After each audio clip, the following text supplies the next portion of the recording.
अपरिग्रह। भोग की क्रिया में विषयगत संयम को ब्रह्मचर्य और विषयगत संयम को अपरिग्रह कहते हैं। देह रक्षातिरिक्त भोग साधन अस्वीकारो अपरिग्रह। देह रक्षा की आवश्यकता के अतिरिक्त किसी भोग्य वस्तु के सेवन में नहीं लगे रहने का नाम अपरिग्रह है।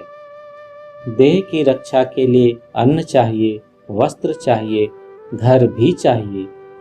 बुढ़ापे में आश्रय रहे तथा लौकिक भाव से अपने ऊपर निर्भर रहने वालों के लिए रुपये, पैसे, जगह जमीन चाहिए। इसलिए देह रक्षा के लिए किसको कितना आवश्यक है, इसको निश्चित करने के लिए अनेक बातों का विचार करना होता है। संभव है किसी दो आदमियों की आवश्यकता एक समान नहीं होगी, इसलिए किसी आदमी की कितनी कम से कम आवश्यकता है यह निश्चित करना कठिन काम है, क्योंकि यह बात व्यक्ति विशेष पर निर्भर करता है। मनुष्य की कम से कम आवश्यकता समाज के द्वारा कुछ हद तक निश्चित कर दी जा सकती है। जैसे कोई इतने रुपये से अधिक नहीं जमा कर सकता है, या कोई इतने से अधिक घर नहीं रख सकता है, या किसी को इतनी जमीन से अधिक नहीं रहेगी इत्यादि। परंतु समाज सब क्षेत्रों में यह कम से कम की सीमा निर्धारित नहीं कर सकता। जमीन जायदाद की सीमा निश्चित कर देने पर भी खाद्यों का परिमाण बांध देना या माप देना संभव नहीं है। पेटू जरूरत से अधिक खाकर रोगी हो सकता है। विलासी जरूरत से अधिक विलास की चीजें खरीदकर कर्जदार हो सकता है। इसलिए व्यक्ति यदि सहयोगिता के आधार पर काम करे तो अधिक सुविधा होगी। व्यक्तिगत आवश्यकता के जिस भाग को अपने अपने विचार पर छोड़ दिया जाता है, वह भी व्यक्ति विशेष के सुख बोध या स्वच्छंदता की भावना के ऊपर बहुत कुछ निर्भर करता है। देश और पात्र भेद से भी वह बदल जा सकता है।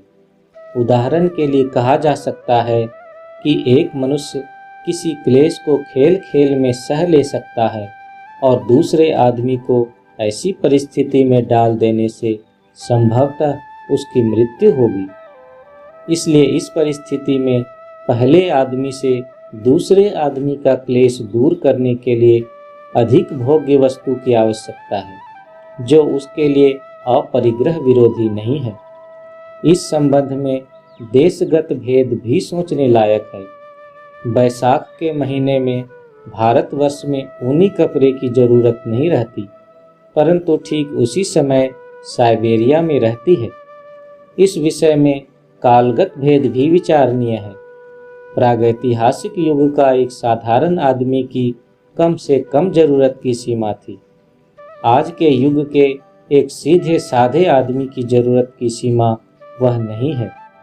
उसका कारण यह है कि आज दुनिया में भोग्य वस्तुएं उस युग की तुलना में बहुत आसानी से मिल सकती है, आगे और भी मिल सकेगी। इसलिए अपरिग्रह की साधना करने के समय कालगत भेद को भूल जाना अव्यावहारिक होगा, एक असामाजिक मनुष्य हो जाना पड़ेगा। चीनी के युग में गुड़ के गुणों का प्रचार कर या रेलगाड़ी के युग में बैलगाड़ी का प्रचार कर अपरिग्रह में प्रतिष्ठित होने की कोशिश का कोई अर्थ नहीं है।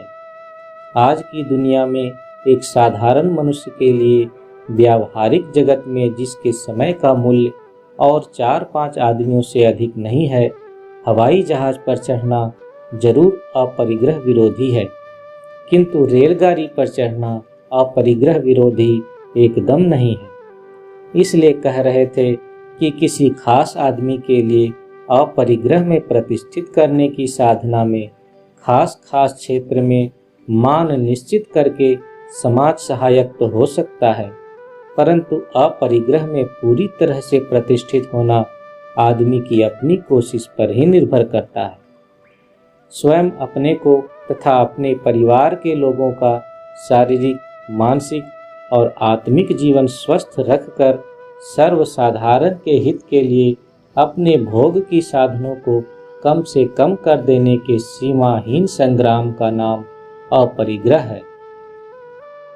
अपरिग्रह में भोग्य वस्तुएं देश, काल, पात्र भेद से बढ़ेंगी, कमेंगी, परंतु अपरिग्रह शब्द की ऊपरी व्याख्या सब देशों में, सब कालों में तथा सब पात्रों के लिए समभाव से प्रयुक्त हो सकती है। श्री श्री आनंद मूर्ति जीवन वेद।